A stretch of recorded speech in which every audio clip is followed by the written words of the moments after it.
Hi and hello everyone. Welcome to Sri Vidyavarthi Education channel. Today we are going to discuss Elif statement. Previous క్లాసెస్లో if అనే condition ఉంటే దాని కింద ఉన్న conditional black అనేది execute అవుతుందని మనం నేర్చుకున్నాం. టుడే క్లాస్లో మనం if elif statement, if elif else statement అనేది చూద్దాం. సపోజ్ కండిషన్ అనేది ఫాల్స్ అయితే ఎల్స్ కండిషన్లో ఏ బ్లాక్ అయితే ఉంటుందో ఆ బ్లాక్ ఎగ్జిక్యూట్ అవుతుందని ప్రీవియస్ క్లాసెస్లో if condition, if else condition అనేది చూసాం. నౌ ఎలిఫ్ స్టేట్మెంట్లో if space condition A 4 spaces block 1, elif condition B 4 spaces block 2, else 4 spaces and block 3. Now elif అనే కండిషన్ బిలో ఇప్పుడు ఏం జరుగుతుందంటే కండిషన్ ఏ అనేది ట్రూ అవుతే బ్లాక్ 1 అనేది ఎగ్జిక్యూట్ అవుతుంది. ఓకే, ఇప్పుడు కండిషన్ ఏ అనేది ఫాల్స్ అయితే ఎలిఫ్ కండిషన్ బి దగ్గరికి వచ్చి కండిషన్ బి అనేది ట్రూ ఆ ఫాల్స్ అని చెక్ చేసుకుంటుంది. కండిషన్ ఏ ఫాల్స్ అయితే ఎలిఫ్ అనే కండిషన్ బి దగ్గరికి వచ్చి బి కండిషన్ అనేది ట్రూ ఆ ఫాల్సా అని చెక్ చేసుకుంటుంది. ఓకే, కండిషన్ బి ట్రూ అవుతే బ్లాక్ 2 అనేది ఎగ్జిక్యూట్ అవుతుంది. అయితే కండిషన్ బి అనేది ఫాల్స్ అయితే ఎల్స్ కండిషన్కి వస్తుంది. ఓకే, నా ఫర్ ఎగ్జాంపుల్ చూద్దాం. Condition A true and condition B true అని తీసుకున్నాం. కండిషన్ ఏ ట్రూ కాబట్టి బ్లాక్ 1 ఎగ్జిక్యూట్ అవుతుంది. ఇప్పుడు ఎలిఫ్కి వచ్చి బ్లాక్ 2 ఎగ్జిక్యూట్ అవుతుందా? కండిషన్ బి ట్రూ కదా, బ్లాక్ 2 ఎగ్జిక్యూట్ అవుతుందా? Yes or no? No, execute అవ్వదు. బికాస్ ఆఫ్ కండిషన్ ఏ అనేది ట్రూ అయితే బ్లాక్ 1 ఎగ్జిక్యూట్ అవుతుంది. కండిషన్ బి ట్రూ అయినా సరే బ్లాక్ 2 అనేది ఎగ్జిక్యూట్ అవ్వదు, బ్లాక్ 3 కూడా ఎగ్జిక్యూట్ అవ్వవు. ఈ రెండు కూడా ఎగ్జిక్యూట్ అవ్వవు. ఓకే, అది గుర్తుపెట్టుకోండి. కండిషన్ ఏ అనేది ట్రూ అయితే బ్లాక్ 1 మాత్రమే ఎగ్జిక్యూట్ అవుతుంది. కండిషన్ బిలో బ్లాక్ 2 కానీ అండ్ బ్లాక్ 3 కానీ ఎగ్జిక్యూట్ అవ్వవు. బ్లాక్ 1 మాత్రమే ఎగ్జిక్యూట్ అవుతుంది. ఇప్పుడు కండిషన్ బి అనేది ఫాల్స్ అయినా సరే బ్లాక్ 2, బ్లాక్ 3 అనేది ఎగ్జిక్యూట్ అవ్వవు. ఓకేనా, కండిషన్ బిలో ఫాల్స్ తీసుకున్నా సరే బ్లాక్ 2, బ్లాక్ 3 అనేది ఎగ్జిక్యూట్ అవ్వవు. Okay, condition A true, condition B false కాబట్టి ఇప్పుడు మనకి అవుట్పుట్ అనేది ఓన్లీ బ్లాక్ 1 మాత్రమే ఎగ్జిక్యూట్ అవుతుంది. ఓకే, ఇప్పుడు మనకు అర్థమైంది ఏంటంటే కండిషన్ ఏ అనేది ట్రూ అవుతే ఈ ఎలిఫ్ కండిషన్, ఈ బాక్స్ ఉంది కదా, ఇది ఎగ్జిక్యూట్ అవ్వదు. కండిషన్ ఏ అనేది ట్రూ అవుతే ఎలిఫ్ కండిషన్ కానీ ఎల్స్ కండిషన్ అనేది ఎగ్జిక్యూట్ అవ్వవు. ఓకే, నా ఇఫ్ కండిషన్ ఏ అనేది ఫాల్స్ తీసుకుందాం అండ్ ఎలిఫ్ కండిషన్ బి అనేది ట్రూ తీసుకుందాం. ఇప్పుడు కండిషన్ ఏ అనేది ఫాల్స్ కాబట్టి బ్లాక్ 1 అనేది ఎగ్జిక్యూట్ అవుతుందా? ఎగ్జిక్యూట్ అవ్వదు. నా కండిషన్ బి అనేది ట్రూ కాబట్టి బ్లాక్ 2 అనేది ఎగ్జిక్యూట్ అవుతుంది. ఇది ఎగ్జిక్యూట్ అవ్వదు. నా ఎల్స్లోకి వచ్చాం. బ్లాక్ 3 అనేది ఎగ్జిక్యూట్ అవుతుందా? ఎగ్జిక్యూట్ అవ్వదు. ఓన్లీ బ్లాక్ 2 మాత్రమే ఎగ్జిక్యూట్ అవుతుంది. అవుట్పుట్ మనకి ఓన్లీ బ్లాక్ 2 మాత్రమే ఎగ్జిక్యూట్ అవుతుంది.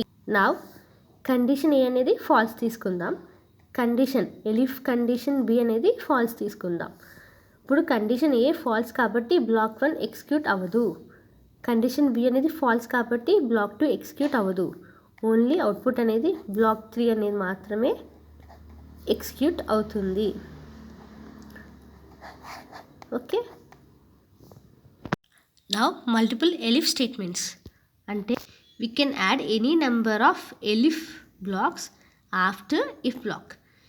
if కండిషన్ తర్వాత ఎన్నైనా సరే ఎలిఫ్ బి, ఎలిఫ్ సి, ఎలిఫ్ డి, ఎలిఫ్ ఈ అని ఎన్ని కండిషన్స్ అన్నా పెట్టుకోవచ్చు. ఇఫ్ స్పేస్ కండిషన్ ఏ, తర్వాత 4 spaces block 1, elif condition B 4 spaces block 2, elif condition C block 3 4 spaces తర్వాత బ్లాక్ 3, ఎల్స్ 4 స్పేసెస్ బ్లాక్ 4. ఇప్పుడు కండిషన్ ఏ అనేది ట్రూ అనుకుందాము, కండిషన్ బి అనేది ఫాల్స్, కండిషన్ సి అనేది ఫాల్స్ అని తీసుకుందాం. ఇప్పుడు ఏ అనేది ట్రూ కాబట్టి ఓన్లీ బ్లాక్ 1 మాత్రమే ఎగ్జిక్యూట్ అవుతుంది కదా. అవుట్పుట్ అనేది మనకి ఓన్లీ బ్లాక్ 1 అనేది మాత్రమే వస్తుంది. ఇది ఫాల్స్ కాబట్టి ఓన్లీ బ్లాక్ 1 అనేది ఎగ్జిక్యూట్ అయింది. నా కండిషన్ ఏ అనేది ఇప్పుడు ఫాల్స్ తీసుకుందాం. ఇప్పుడు కండిషన్ ఏ అనేది ఫాల్స్, కండిషన్ బి అనేది ఫాల్స్, కండిషన్ సి అనేది ఫాల్స్ తీసుకుందాం. ఏ బ్లాక్ 1 ఎగ్జిక్యూట్ అవుతుందా? No. Block 2 no. Block 3 no. Only else block అనేది ఎగ్జిక్యూట్ అవుతుంది. అప్పుడు అవుట్పుట్ అనేది బ్లాక్ 4 అనేది ఎగ్జిక్యూట్ అవుతుంది. ఓకే, నా ఇంకో కండిషన్ తీసుకుందాం. ఇప్పుడు ఏ కండిషన్లో ట్రూ, బి కండిషన్ దగ్గర ట్రూ అండ్ సి కండిషన్ దగ్గర ట్రూ అనేది తీసుకుందాం. అప్పుడు A true, B true, C true కాబట్టి అయినా సరే ఓన్లీ బ్లాక్ 1 మాత్రమే ఎగ్జిక్యూట్ అవుతుంది. బికాస్ ఆఫ్ ఏ కండిషన్ అనేది ట్రూ కాబట్టి బ్లాక్ 2 ఎగ్జిక్యూట్ అవ్వదు, బ్లాక్ 3 అనేది ఎగ్జిక్యూట్ అవ్వదు. ఓన్లీ అవుట్పుట్ అనేది మనకి బ్లాక్ 1 మాత్రమే ఎగ్జిక్యూట్ అవుతుంది. ఆప్షనల్ ఎల్స్ బ్లాక్ అంటే ఇఫ్ అండ్ ఎలిఫ్ కండిషన్స్ ఉన్నప్పుడు ఎల్స్ అనేది కంప్లీట్గా ఆప్షనల్.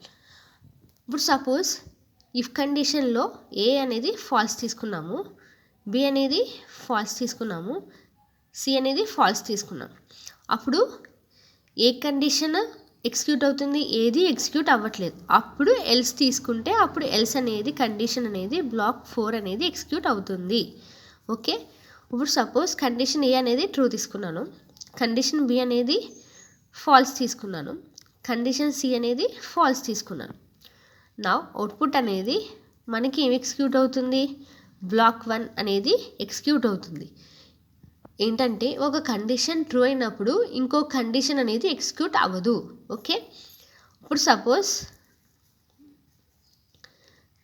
కండిషన్ ఏ అనేది ఫాల్స్ తీసుకున్నాను, condition B true, condition C true.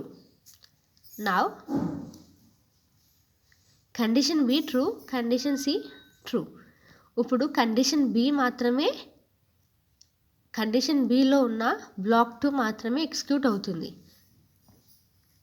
Okay, because of ఒక కండిషన్కి ట్రూ ఉన్నప్పుడు ఇంకో కండిషన్ అనేది ఎగ్జిక్యూట్ అవ్వదు. Okay,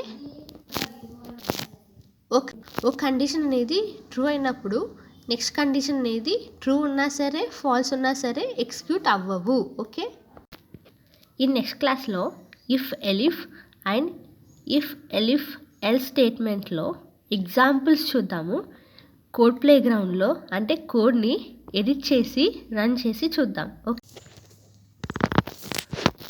please subscribe to our channel. Thank you.